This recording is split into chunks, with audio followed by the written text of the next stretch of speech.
International advocacy organization Global Citizen has announced the first ever Global Citizen Festival in Johannesburg, South Africa.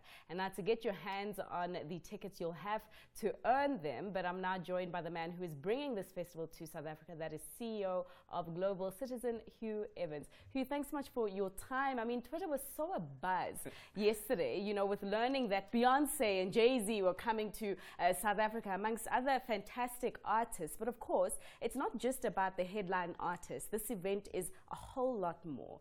Tell us more about that. Well, thank you so much for having me, Fifi. And yeah, Global Citizen is so proud to bring the 2018 Global Citizen Festival, Mandela 100, to South Africa for the first time. And we're doing it in proud partnership with the Motsepe Foundation.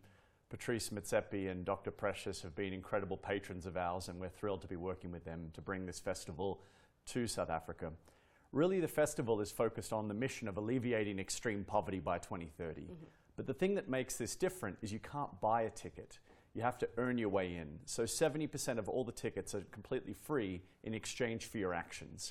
And the actions are what you learn, say, give, buy, or do. And all of your actions earn you points, and you can use those points to come to the festival and enter the lottery. But very specifically, the way it works is you go to globalcitizen.org.za, you sign up, and you become a global citizen, and then you start taking action. So we give you, starting August 21st, what we call an action journey. It's a series of 8 to 10 actions that you have to take in succession, like you might have to tweet a world leader on a policy issue, or call a member of Congress, or you might have to call your member of parliament, or you might have to go and volunteer here and you check in on your cell phone. All of those actions earn you points, and then when you've crossed the point threshold, you can then enter the lottery to win a ticket.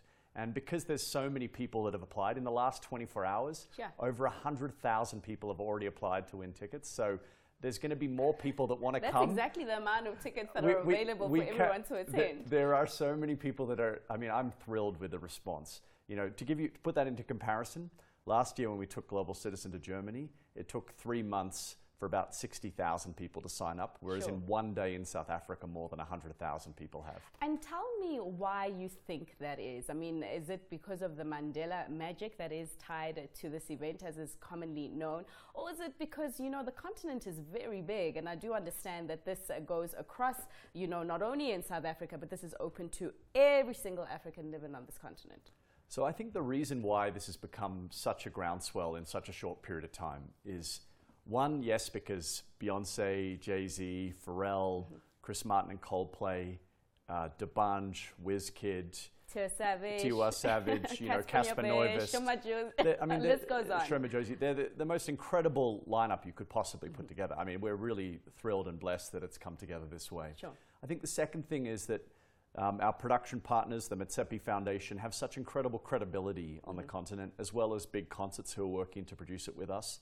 And then I think the most important reason is because Madiba, in his 100th anniversary, he deserved a celebration that was truly worthy of the legacy that he left. The abolition of apartheid, and ultimately, you know, working towards the reconciliation and transformation of South Africa. And so I think that there's all these great ingredients that have come together to make something truly historic. And when you have people like Oprah Winfrey putting up their hand to deliver a keynote speech at the event, you know, you can see that it's attracting some of the greatest minds and thinkers of our time. For sure. I mean, what's very interesting about this initiative is that you're getting young people to play an active role in changing some of the things that they're not happy about in their society, like poverty, like not being able to access quality education, like healthcare, all sorts of things. My question to you, I mean, since you started in 2010, what success have you had from other events across the world in getting young people to really engage as economic agents? Well, to give you one great example, and this is something I hope we can do here in South Africa this year. So a couple of years ago, we worked with the comedian Stephen Colbert in the United States as part of our US concert to launch what we call the Twitter invasion on Norway. We were trying to get the Norwegian government to increase their investment into girls' education because we saw that Norway had this unique opportunity to provide a leadership role across the region and encourage other nations to follow suit. So we worked with Stephen Colbert, we launched this Twitter invasion, and within 24 hours, 500,000 tweets were all sent to the Norwegian Prime Minister. I got a call from her chief of staff the same day, and he said, please come to Norway right away. The Prime Minister wants to meet you.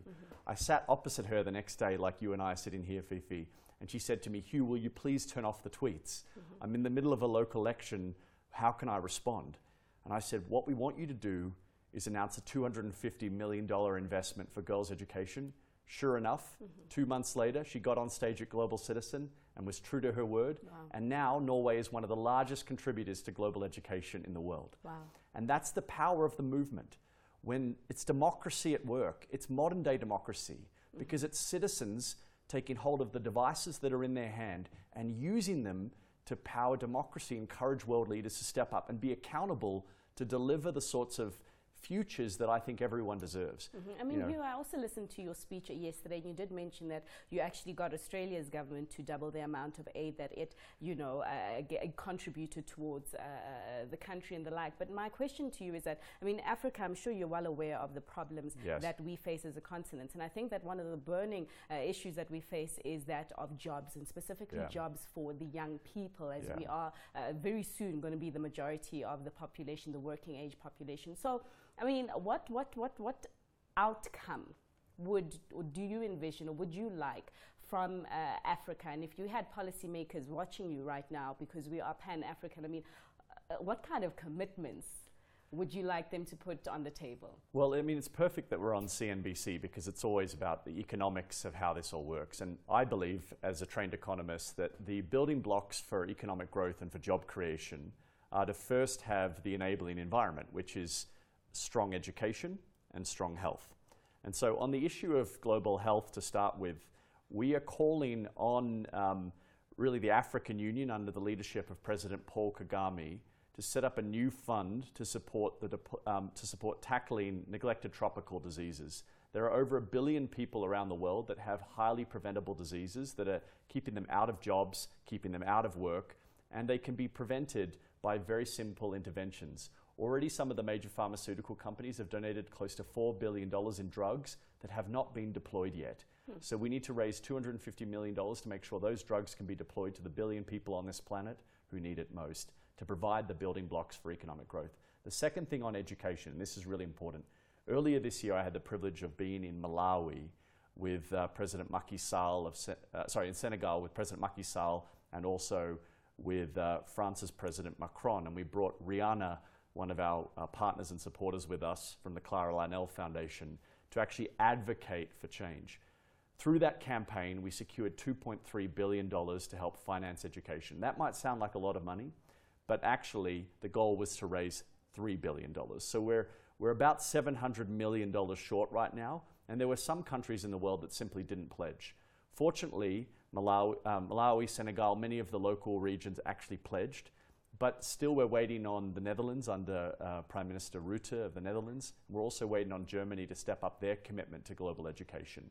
And so we're also this year going to be backing Gordon Brown's efforts to really focus on innovative finance for education. He's going to encourage the Norwegian government and the UK government to back $2 billion in guarantees to finance education through some of the leading instruments for education financing, the Global Partnership for Education, Education Cannot Wait, which is part of UNICEF and others. So we really think that we'd love President Paul Kagame, who's already confirmed his attendance, to step up and say, I'm going to help establish the Neglected Tropical Diseases Fund, but we're also going to work on the issue of education prominently.